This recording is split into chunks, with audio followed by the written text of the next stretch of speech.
Yo, what's up, YouTube? My name's Jacob, and welcome back to another episode of the Go Fantasy Football League. As always, this is a series where I go through and provide you with weekly updates about the Fantasy Football League that I'm in with my friends. Today's episode, we're going to look at the updated standings, see who's at the top, see who's at the bottom, and everybody else in between. And we're also going to go ahead and look at the Week 5 matchups and the matchup of the week. If you have been enjoying, if you've been enjoying the series so far, please don't forget to like the video, subscribe, and click the bell to turn the notifications on so you never miss another episode. That being said, let's go ahead and look at the standings, look at the matchups, and the matchup of the week. All right, getting things started with the standings. In first place and still undefeated, we got the cold-blooded Kylers. I think in second place it should be Brandon because he's 3-1 and he has the tiebreaker over Andres.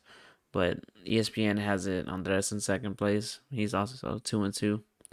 And then from the fourth spot all the way down to the eighth spot, it's all 2-2. Only thing separating it is the points. So I have the most points out of all the 2-2 people with 637. Also the most points in the league. So I'm in fourth. Next we have Lamar, Austin City Limits at 6. Seventh is Deshawns' favorite therapist.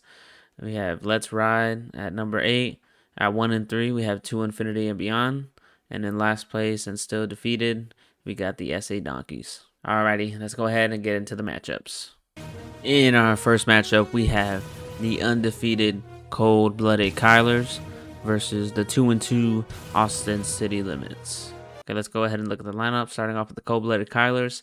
Aaron has Kyler Murray, Saquon Barkley, Damian Harris this week, Cooper Kupp, Jalen Waddle, Travis Kelce, Rashad Bateman, the 49ers defense, and Ryan Suckup. And on Austin City Limits, Tate has Tom Brady, Austin Eckler, Josh Jacobs, CeeDee Lamb, T. Higgins, Zach Ertz, Miles Sanders, the Cowboys defense, and Harrison Butker. Looking at the advantages, the quarterback goes to Tate. Running back 1 goes to Aaron. Running back 2 is tied. Wide receiver 1 goes to Aaron. Wide receiver 2 goes to Tate. Tight end goes to Aaron. Flex goes to Tate. Defense is tied. Kicker goes to Tate.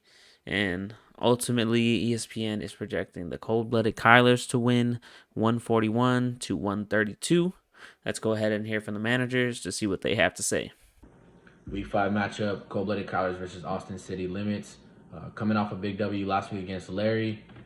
It was a pretty close matchup like I thought it would be. Cooper Kupp and the 49ers defense pulled through, had some big games, and edged out that W for me. So I'm coming into Week 5 at 4-0, and Tate's sitting at 2-2. I know he's feeling pretty confident because of the week that he had last week. Pretty big games for him. But just looking at this week, I think we're going to have a pretty close one, in my opinion. Not too sure if I'm on that Josh Jacobs and Miles Sanders hype train just yet. But he's got some pretty good matchups across the board too, so we'll see what happens for his side. And then on my side, looking at my lineup, I'm giving Damian Harris a start for the first time. So hoping he just produces like he has been. And then just looking for some bigger games from Kyler Murray. And then hoping Rashad Bateman gets some more targets and finally, steps up and do what he did in Week 1 and Week 2. But if my guys just do their part, 1 or 2 guys show out, I think we'll be all right on our way to 5-0, staying undefeated. Let's go. Into our next matchup, we have Let's Ride with a record of 2 wins and 2 losses versus Lamar, also with a record of 2 wins and 2 losses. Looking at the lineup, starting off with Let's Ride, Franco has Aaron Rodgers, Clyde Edwards-Helaire, J.K. Dobbins, Marquise Brown, A.J. Brown, Dallas Goedert, Chris Olave, the Bears defense, and Younghoe Koo. And for Lamar, Jason has Patrick Mahomes, Nick Chubb, Ramondre Stevenson, Justin Jefferson, Tyreek Hill, George Kittle, Cortland Sutton, the Eagles defense, and Justin Tucker. Looking at the advantages, there's a whole lot of green check marks on one side. I mean, it's probably going to be a lopsided week. Yeah, quarterback all the way down to wide receiver 2 goes to Jason. The tight end goes to Franco. And then the flex and the defense go to Jason. The kicker is tied. And ESPN has Lamar winning this 140-118. Let's go ahead and hear from the managers to see what they have to say. Week 5, I got Franco. After I just obliterated Moya's cheeks, like I said I kind of was, but I said it in a humble way because if I don't talk shit, I think I'd have a better hand as opposed to if I do talk shit. But me and him made a trade this week. Hopefully it doesn't bite me in my ass. I'm kind of already preparing for playoffs with that trade that I just made. So, pay Lamar already. That boy good. Man, my week was horrible. All my teams lost. My Saints struggled, lost on the field goal. My fantasy team struggled. Again, lowest scorer of the week. I told y'all we were inconsistent. We need some change. I shook it up. I changed the whole roster. I got a whole new team from quarterback all the way to kicker. Everybody's new. Everyone's trying out. I'm just kidding. I didn't make those moves. But I did make some questionable moves. I know everyone's clowning on me, but hopefully they are at the end of the joke at the end of the year. Now, I'm still shooting for number one, of course. That's always the main goal. But second goal is to not come in last. So that's what I'm really hoping for. I'm rooting for you, Larry, to come in last place, bro. So please, please, please, I hope your team sucks more than it already does. I hope you continue that SA donkey train. I know I don't play you, man, but I'm rooting for you. So keep losing. Jason, Nava, Pay Lamar, got you next, bro. I appreciate the trade you did with me. That helped me out. I really do. But I hope you lose, man. I hope Hill and Jefferson lay a dud like they can. They have. So I hope that week is going to be this next week. I hope J.K. Dobbins shows out. Hope Lamar throws it, runs it with my boy. That way they can take me to victory over you. Go Ravens, baby.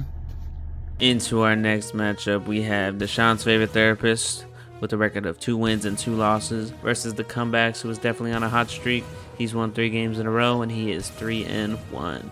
Looking at the lineup, starting off with Deshawns' favorite therapist, Jordy's rocking with Jalen Hurts, Joe Mixon, Aaron Jones, Keenan Allen, Juju Smith-Schuster, Pat Freiermuth, Devin Singletary, the Ravens defense, and Chris Boswell. Onto the comebacks, Brandon has Derek Carr, Christian McCaffrey, Alvin Kamara, Mike Evans, Michael Pittman Jr., Tyler Higbee, Breece Hall, the Steelers defense, and Robbie Gould. Looking at the advantages, quarterback goes to Jordy, running back 1 is tied, running back 2 goes to Brandon, wide receiver 1 is tied, wide receiver 2 and the tight end go to Brandon, the flex and the defense go to Jordy, the kicker is tied, and ESPN has this neck and neck.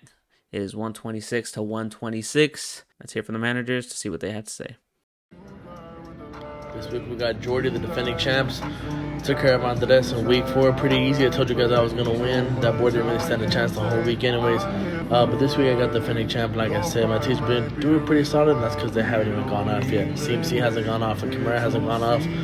So they're just one game away from really taking over the league. So I think I'm going to go 4-1 this week against Jordan just because he hasn't really been too active in this league, I don't think. He's only made 1 video. He doesn't seem too committed in this league. So I'm going to go ahead and humble him real quick from being the defending champion to going 2-3. I'm not really too worried about it. 4-1, we're coming for you. Yo, what it do? GOAT Fantasy Football League. This is Jordan coming at you, Deshawns' favorite massage therapist. Got the dub last week. It was rough, but we got it. We squeaked out. Shout out Franco for that, laying a dud, needed it.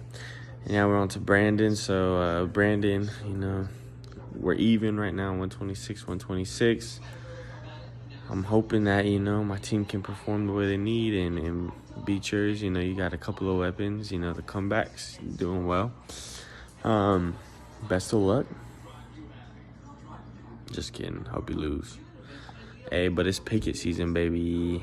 Into our next matchup, we have the 0-4 SA Donkeys taking on 2 Infinity and Beyond, who has a record of 1 win and 3 losses. Okay, let's go ahead and look at the lineup. Starting off with the Donkeys, Larry has Joe Burrow, Dalvin Cook, Jamal Williams, Deebo Samuel, Gabe Davis, Darren Waller, Raheem Mostert, the Broncos defense, and Evan McPherson. Now on to 2 Infinity and Beyond. Moya has Justin Herbert, Najee Harris, James Robinson, DK Metcalf, Devontae Adams, TJ Hawkinson, Drake London, the Dolphins defense, and Daniel Carlson. Looking at the advantages, quarterback goes to Moya. Both running backs go to Larry. Wide receiver 1 is tied. Wide receiver 2, tight end, and the flex go to Moya. The defense is tied, and the kicker goes to Moya. And ESPN is projecting Moya to win this matchup, 134-124. Let's see who can win this matchup. If Larry wins, he finally gets out of last place, because Moya will move down to 1-4, and Larry will have that tiebreaker. But I don't know. Should be interesting. Let's go ahead and hear from the managers to see what they have to say. All right. Week 4 is over and done. Got close, but close don't even really mean much. Still 0-4. Still looking for my first dub. got two Infinity and Beyond. Two are not playing, so I don't know where they're going. It looks like if I'm going to get my first win, it's going to have to be this week. I don't really know what other way there is to go. Going to have my squad pull up. They've been doing a little bit better, scoring a little bit more. See if they can keep it going. Hopefully Moya just shits the bed the way he's been doing the last couple weeks. See if I can get that first win. Another L. I'm sitting at 1-3, 3-game losing streak. I made a trade for Tua. He got hurt the same day. I lost Javonte Williams for the year with a torn ACL. My first round pick, Najee Harris, is fucking garbage.